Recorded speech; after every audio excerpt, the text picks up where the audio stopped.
multiplayer side of Halo has always been a little bit more fast and loose.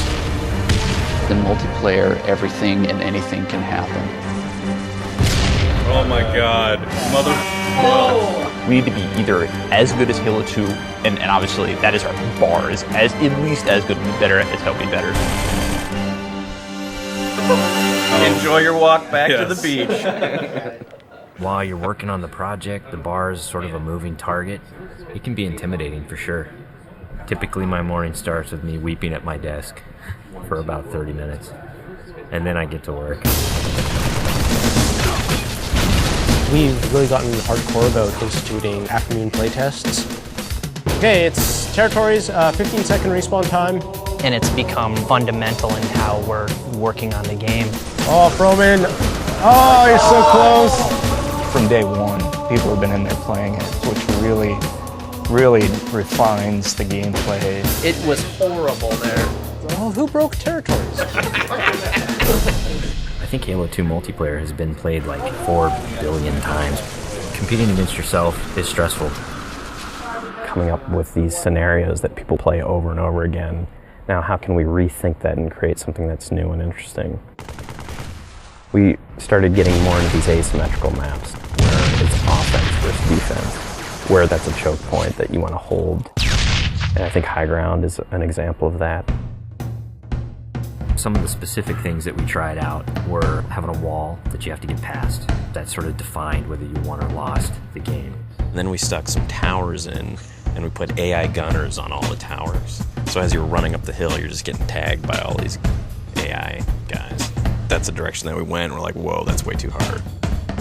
In this version, the wall is actually perpendicular to the hill. And in the final version of High Ground, that wall has been rotated 45 degrees because it had 2 turrets up here as well as 2 turrets in the other tower. So there was a lot of firepower coming down on the hill. That got all simplified into 1 turret actually right above the gate, which we felt was not as brutal to the attackers. It's pretty obvious to us when we start working on these maps that they have to be fun for the 100th and the 200th and the 1000th time.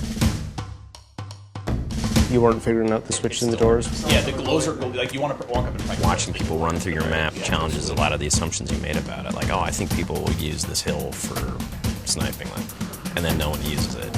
Then you get great comments like, this map sucks, I hate this spot, I hate you.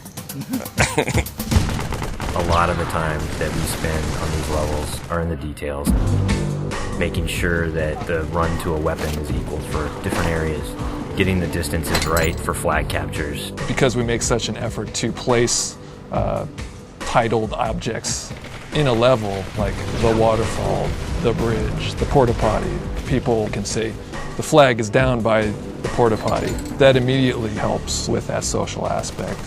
Don't tell them about the porta potty.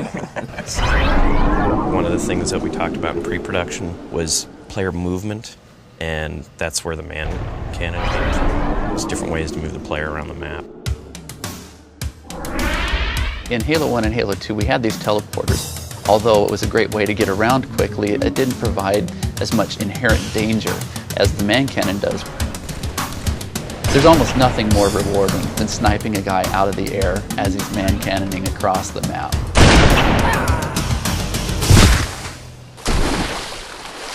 Whatever weapon that you start off every round with is going to really affect the decisions you make. There's this thing we didn't really identify in Halo 2, that if you spawn everybody with a dual-wieldable weapon like the SMG, it changed the game. People stopped meleeing and people stopped grenading because when you're dual-wielding, you can't do either of those.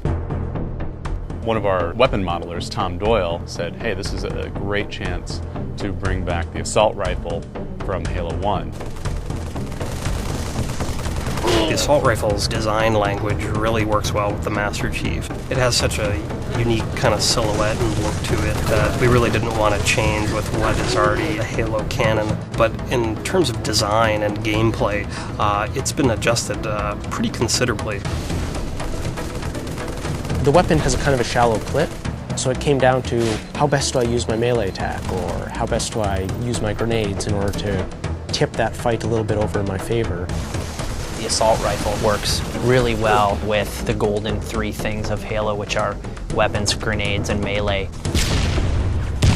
The different kind of weapons that you get to use now, the way that they're balanced against each other, the way the weapons are placed on a map, it brings a certain something to the map that just makes it play right. You have a situation which is very common, two guys get into a fight. Is there a way to mix that up? Say you start getting hit by a battle rifle from behind. Let's say you have a bubble shield, you drop it, all of a sudden you're completely shielded from this guy who is firing on you. Or you have a trip mine and you realize a warthog is barreling towards you. You deploy the trip mine at the last second. And yes, you die, but you take out those damn bastards that just ran you over. When you are done as a group playing together, the first thing you want to do is talk about it. Every game you play, you're going to be having a save film that you can stop time, shift camera angles. You watch that.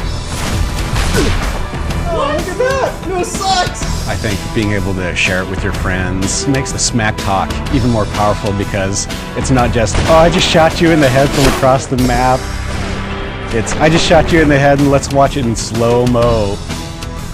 It's really going to help people improve their play if they can see it from the enemy's perspectives. You'll be able to watch where they go, what weapons they pick up, in what order. We've done a lot of paper, we have all the specs, but there's a significant part of that that's not yet finished. The big challenge ahead of us now is to make sure that we get everything that we can in the game. We're going to be what we're going to be, and we think it's really good, but everybody's expecting it to be really good, so we got to beat those expectations somehow. That's what's tough, yeah. That's what makes me cry at my desk.